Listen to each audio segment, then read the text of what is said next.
most venomous snake on land. The rare, envenomating lizard. The tiny, toxin-wielding red-backed spider. Or the ferocious Sydney funnel web. Which is the deadliest venom?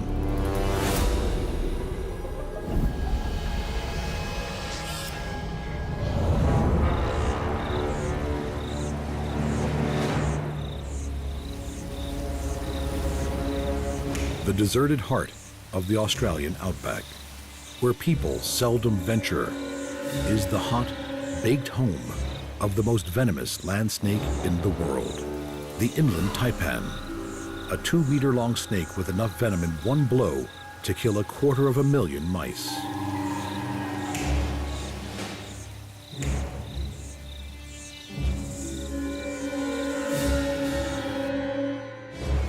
Ranging from a paler, more heat-reflecting coloration in summer to a dark, heat-absorbing brown-black in winter, the inland taipan is beautifully adapted to the desert's harsh extremes.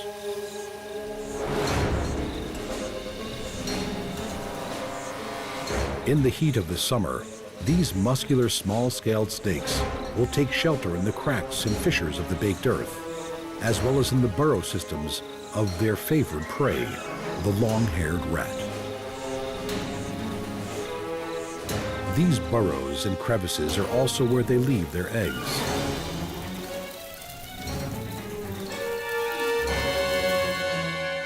Just over a dozen of these leathery, elongated eggs are deposited and abandoned. 2 months later, they begin to hatch.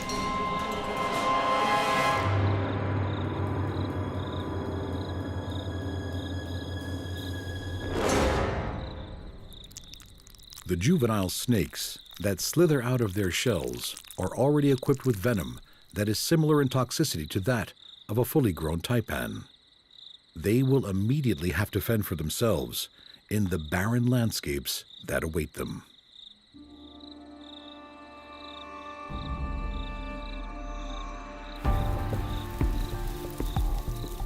Almost half a meter on hatching, these fast-growing snakes live exclusively on warm-blooded mammals.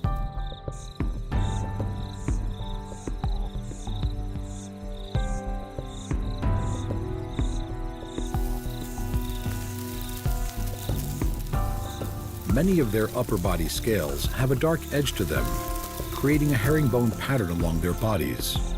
The underbelly of these snakes is a creamy yellow with orangey blotches, usually only visible if they rear up in a threat display, something seldom seen in these shy and placid snakes.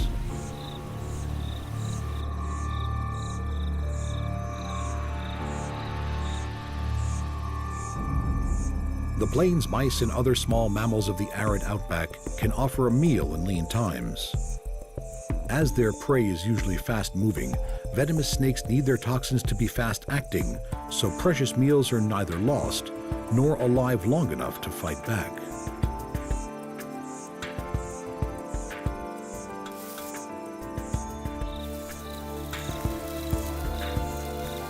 But these mice are not the taipan's favorite food. The population of these most venomous snakes really depends on the population of rats.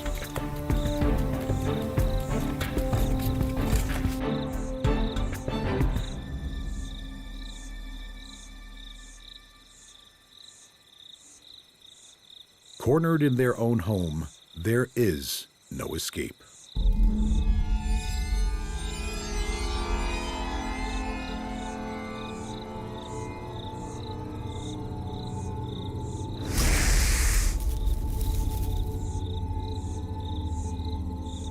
Death is rapid, as superpotent neurotoxin venom sears through the rat's body. Its lethal effects hastened by a spreading agent which increases the rate the venom is absorbed.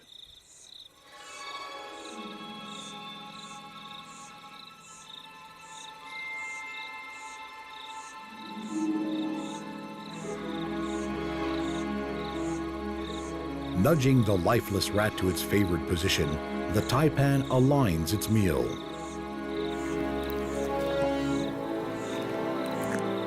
Opening jaws held together by immensely strong and flexible muscles, the rat is gripped by fangs on each side of the jaw, which the taipan then walks down the rat's body. Massive amounts of saliva are produced to lubricate the furry meal.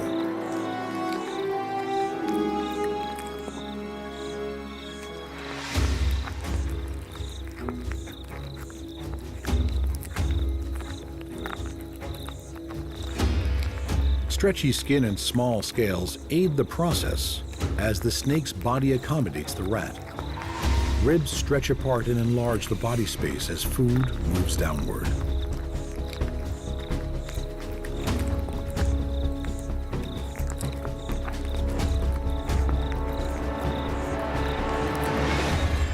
The venom that has killed the rat now has another use. The powerful digestive enzymes it contains help to break down flesh as the snake starts to absorb its meal.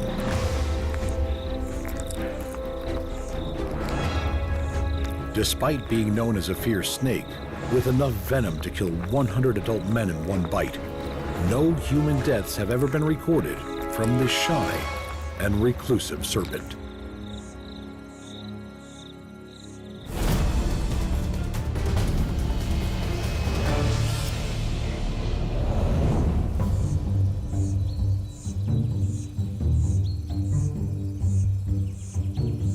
Venom is not the exclusive domain of snakes and spiders.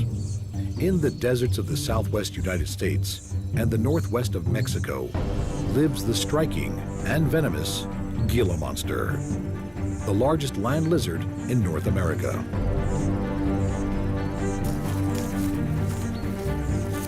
Gila monsters are not the only venomous lizards. As well as the Mexican beaded lizard, new research has found venom in some monitor lizards and iguanas.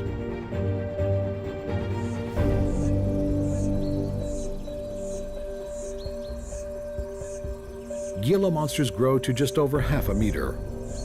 These stocky reptiles have venom glands below their teeth on their bottom jaw, and although usually sluggish animals, they can strike quickly and have an incredibly strong bite.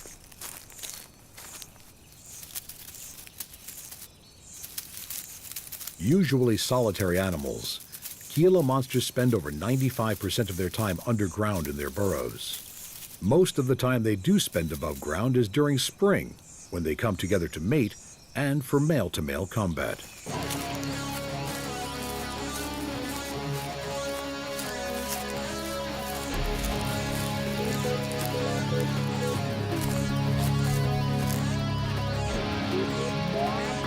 These monsters don't so much fight as engage in ritualistic wrestling matches, which appear to be a test of strength and endurance.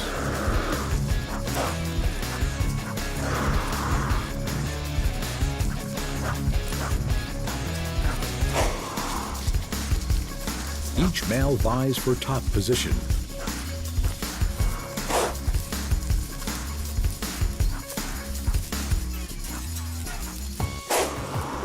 Unlike snakes, the venom of these animals is not injected. Grooves in the lizard's teeth allow venom to pass through into their victims as they chew down onto its flesh. They are immune to their own venom, and these wrestling bouts seldom result in serious injuries.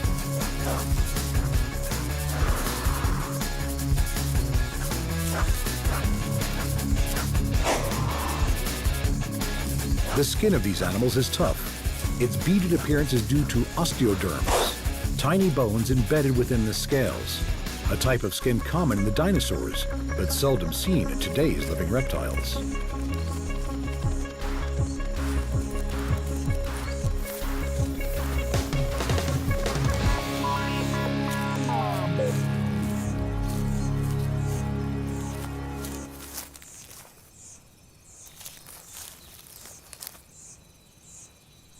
With a preference for the rocky foothills of the deserts and the semi-arid scrublands it resides in, it is likely that the main use for the Gila monster's venom is defensive and serves mainly to protect it from coyotes and any tenacious birds of prey that may attempt to hunt it.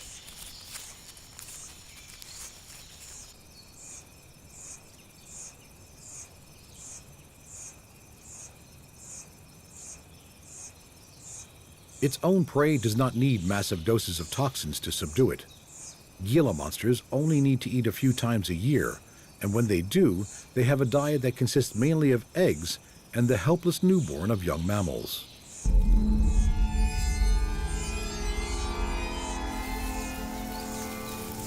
These are sought out in their underground hiding places.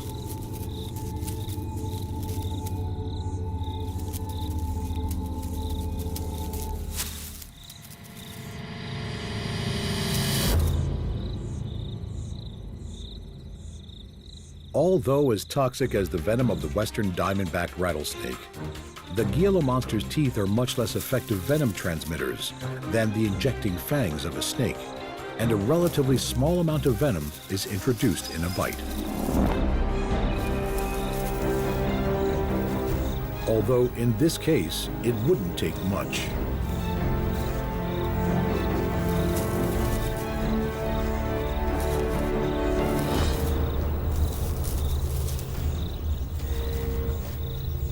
As it latches on to the helpless body, Gila monsters chew to allow neurotoxins to move through their teeth and into any wounds it has created. Able to eat a third of its own body weight in one sitting, these naked pack rats could keep the monster going for months.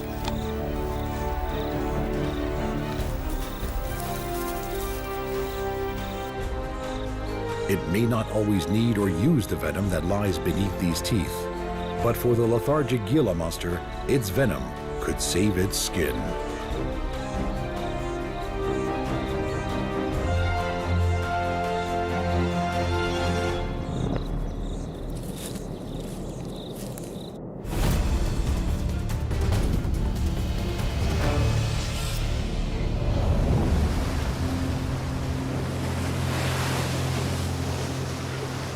In the shallow waters of the Pacific Ocean is an animal the size of a golf ball that carries with it not one, but two types of venom. One is used on its main prey of crabs and is relatively harmless to humans. The other is used in defense and can kill an adult human in minutes. The magnificent blue-ringed octopus.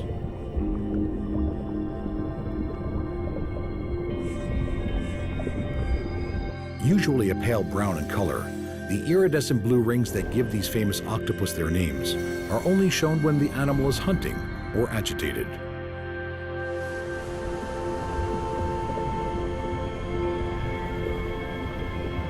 With 3 hearts and transparent blue blood, there is nothing average or ordinary about an octopus.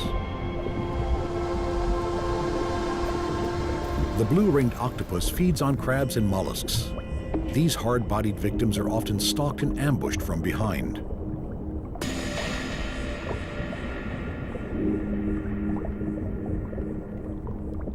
The powerful toxins that blue rings carry are produced by dense colonies of symbiotic bacteria that are harbored in their salivary glands. It is these bacteria that produce tetrodotoxin. 1 milligram can kill a human, making it one of the most potent neurotoxins known.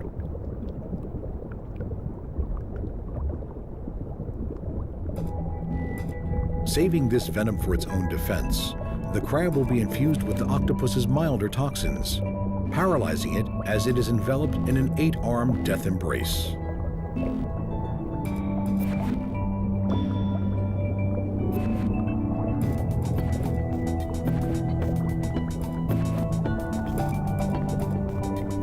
The mesmerizing blue rings of the octopus are activated by changes in its pigment-filled dermal sacs. If disturbed, threatened, or agitated, the unmistakable pulsating rings are a clear and direct warning signal.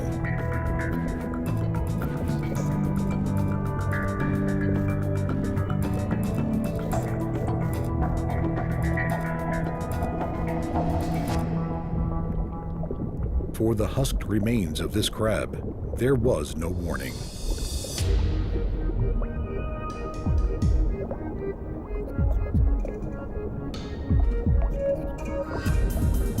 When the time comes to reproduce, blue-ringed octopuses are characteristically dramatic.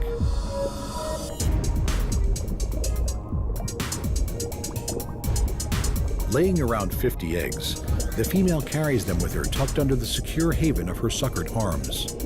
For the few months it takes for them to develop, she will not eat.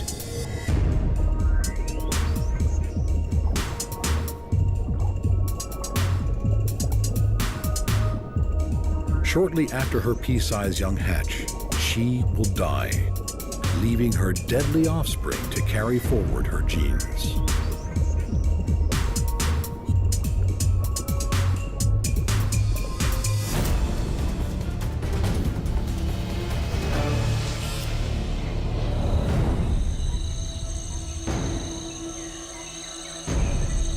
In the secluded outhouses, under fences and letterboxes, under barbecues and amongst garden litter, are the messy webs that hold the killing fields and the hundreds of offspring of a very deadly female. Tucked in the corner of her web, the scarlet stripe of the red-backed spider advertises her lethal capabilities.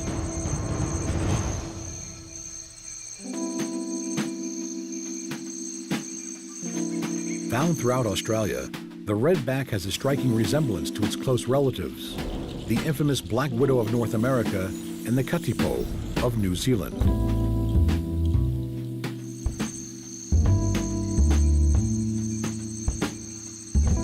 The webs of these comb-footed spiders are impressive feats of design engineering.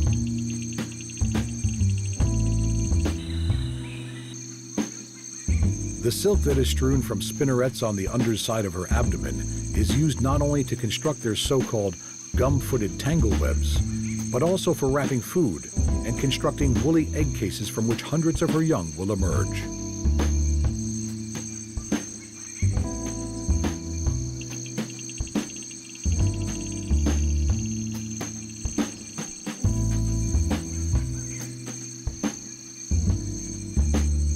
Young redback spiderlings will disperse from their maternal web by ballooning, taking themselves to a high point in the surrounding foliage and letting out a fine silken line that will be caught by the wind and carry them to their own new nest site.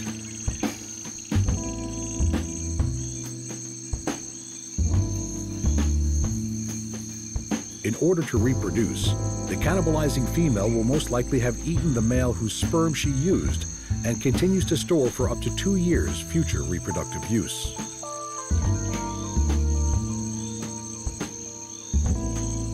The tiny, seldom seen male, 5 times smaller than the female, will have offered up his abdomen to the often striped female who consumes him while they mate.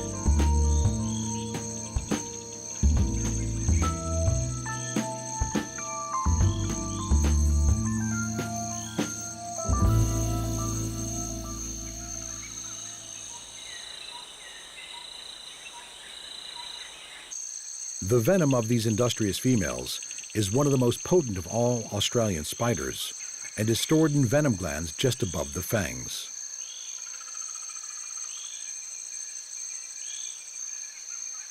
Despite its high toxicity, the small size of these same fangs means that often only a very little venom is delivered in its bite.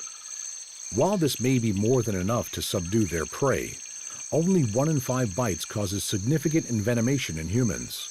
When it does, pain at the bite site is extreme. Although there have been no reported human deaths from the redback bite since the introduction of an effective anti-venom, this anti-venom is the most commonly used in Australia, reportedly used more than all other anti-venoms combined.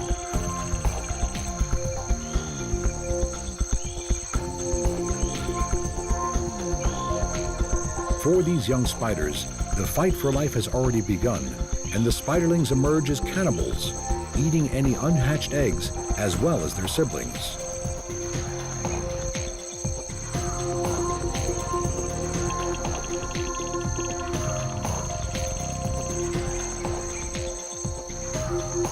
Once their homes are established, these rather timid spiders rarely leave their webs. Most bites to humans occur from accidental contact while rummaging around gloveless and unaware outside the home.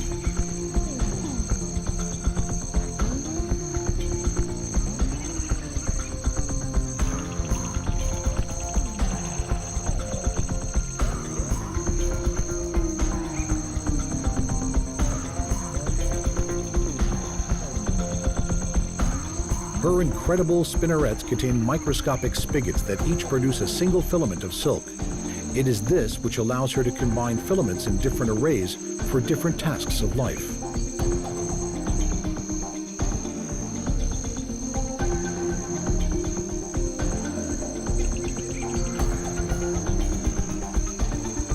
And so she goes on, spinning and weaving and breeding, bringing in up to 5,000 potential new venomous lives during her own lifetime.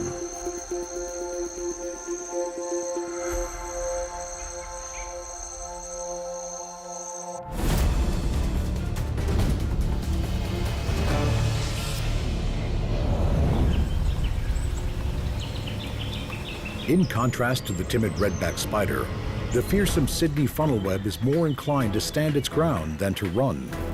And in contrast to the redback, it is the male funnelweb that is the more dangerous of the two sexes. Funnelwebs can be extremely aggressive and are armed with downward-pointing fangs that are strong enough to pierce fingernails as they deliver their highly toxic venom. Different animals have very different reactions to funnelweb bites.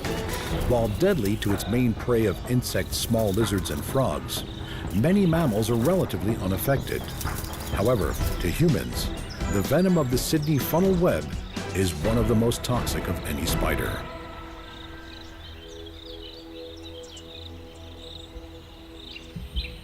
For this cricket, it will be lethal.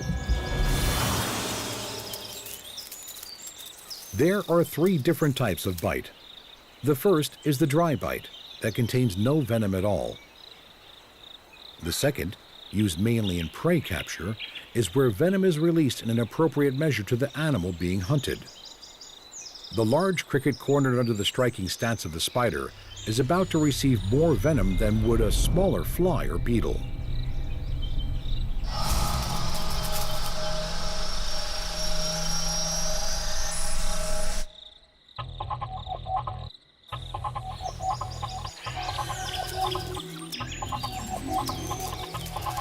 The multi-compound venom also serves to keep prey in good condition for later consumption.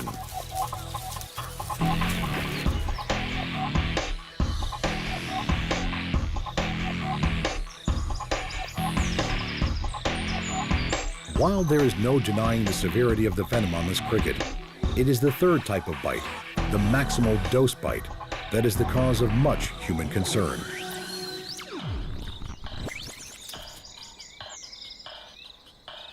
The effects of receiving the maximum dose of this spider's venom are fast and severe. Without anti-venom, human death can occur within hours.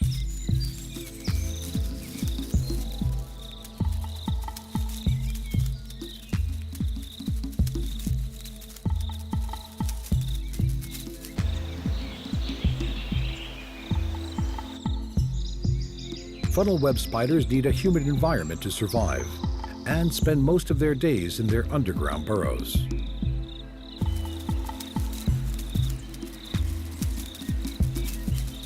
In the rains of summer and autumn, males are often lured out nightly in their search for females.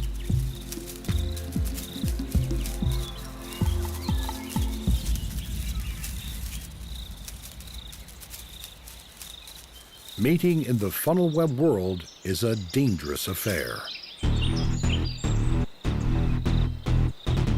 The female raises her body into strike pose, leaving the male the challenging task of holding her back while he delivers his precious cargo of sperm. He must do this before she kills him. If he survives the mating, either she will kill him anyway, or he will die soon afterwards.